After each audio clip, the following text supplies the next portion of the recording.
Well, we're looking at leaving. We're going to look at Canada and Portugal.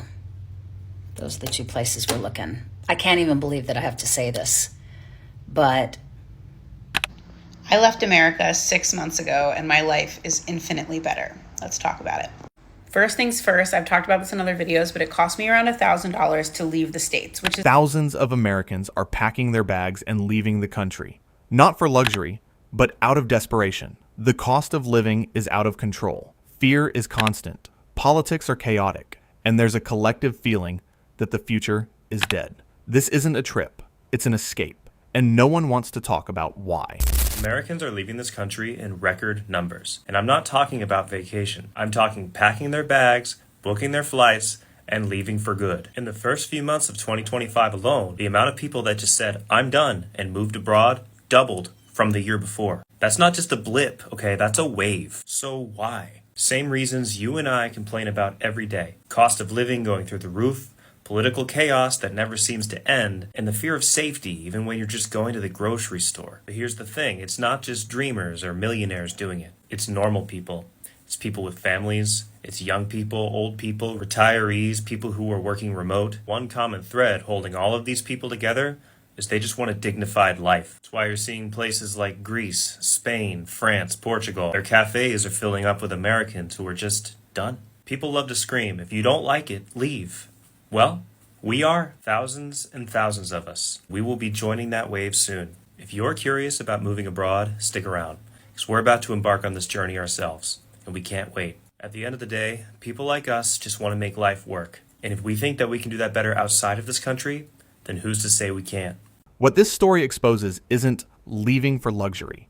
It's leaving for emotional and financial survival. When basic needs become luxuries, housing, food, safety, patriotism doesn't hold anyone back. The core issue here is dignity, working, living, and not being afraid all the time. The social critique is clear. The system promised stability and delivered chronic anxiety. People's response is practical, not ideological. If life doesn't add up inside the country, they'll try elsewhere. The problem isn't those who leave. It's a country that stopped working for regular people. I left America 6 months ago and my life is infinitely better. Let's talk about it. First things first, I've talked about this in other videos, but it cost me around $1,000 to leave the States, which is significantly less money than I ever anticipated. And I think it's a really important thing for everyone to be talking about, that it actually costs a lot less than you might think to leave the US. Since moving abroad, these are the things that have improved in my life. First and foremost, my physical health is infinitely better. Why? The food is better. The air quality is better. I'm happier. I'm less stressed out. Medicine and healthcare is way more affordable. Like, we're talking apples and oranges. People are nicer here because they are happier here. It is significantly easier to cultivate community in a place where people are trusting and loving and empathetic and kind. And I cannot stress this enough. My central nervous system is relaxed and calm for the first time in my life.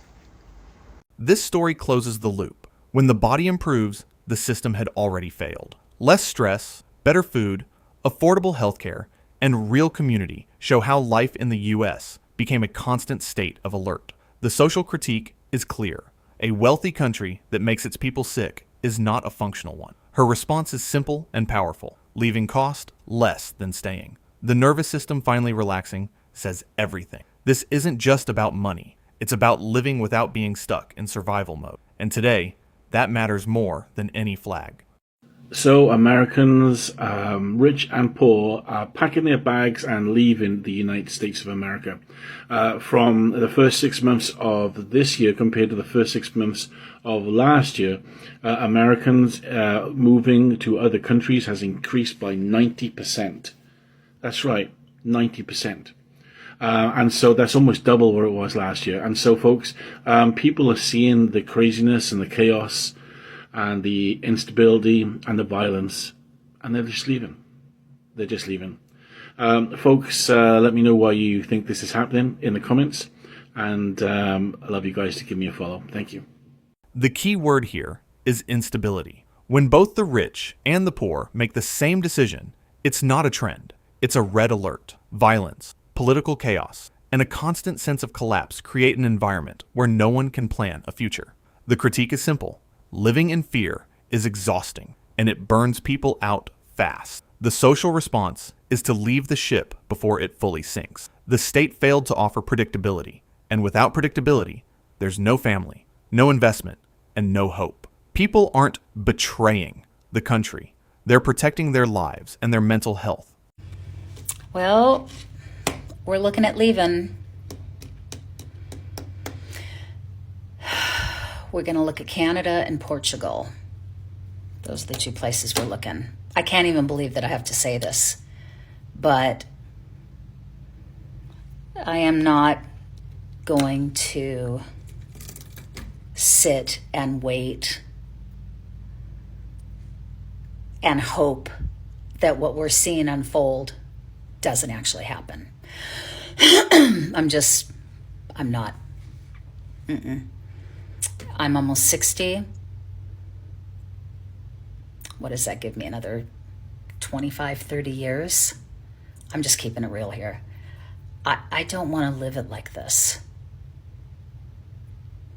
It's just not. No, I don't want to. And so do I want to leave my country? No. But my country kind of disappeared around 2015. And now it's unrecognizable to me. And so we're going to do a little research. We've got our Go stuff packed, all our documentation. We are going to check out Canada first. Probably come back here. Go check out Portugal. Come back here. Maybe Turkey. I'm not sure. It depends.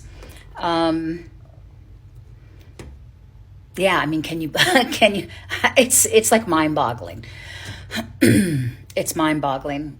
I just had a conversation with my cousin who, I love her. I'm probably closer to her than anyone in my entire family except my sister, who's closest to me in age. And she's a Republican. And she has no idea about what's going on.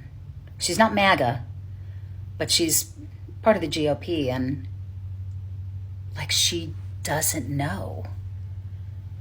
I mentioned a few things to her, and she's like, I mean, it's just, and she is a brilliant woman, but she doesn't know. And it was funny because I started to feel, I was talking to her and I started to feel like I probably sound crazy to her. I bet I sound like I'm making a bigger deal out of things than what they are.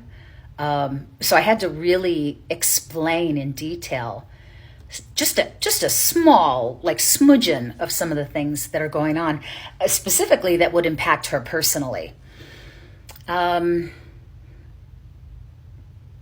I don't understand how people are unaware of what's happening, other than where they're getting their news from, if they're even getting news. I know there's a lot of people in the country right now that have just turned off their TV. They just turn off their TV. They don't want to know. That is very dangerous.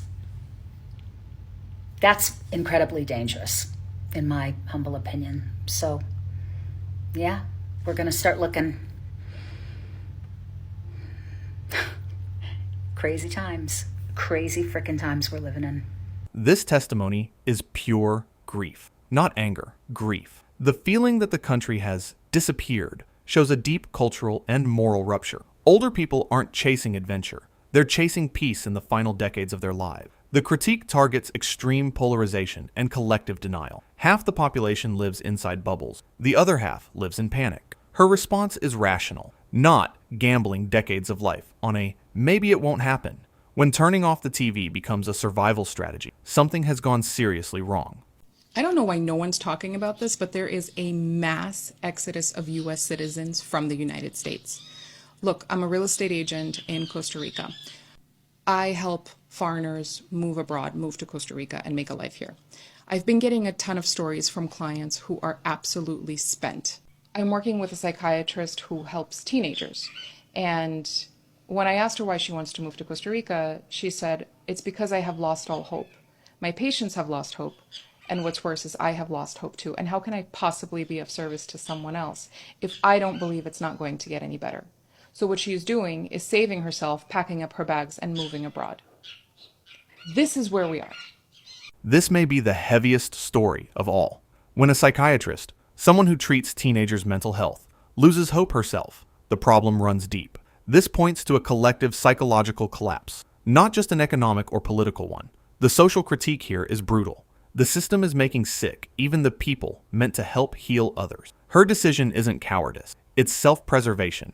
No one can save others while they're drowning themselves. This exodus reveals a country that normalized emotional burnout and then acts shocked when people choose to leave just to feel alive again.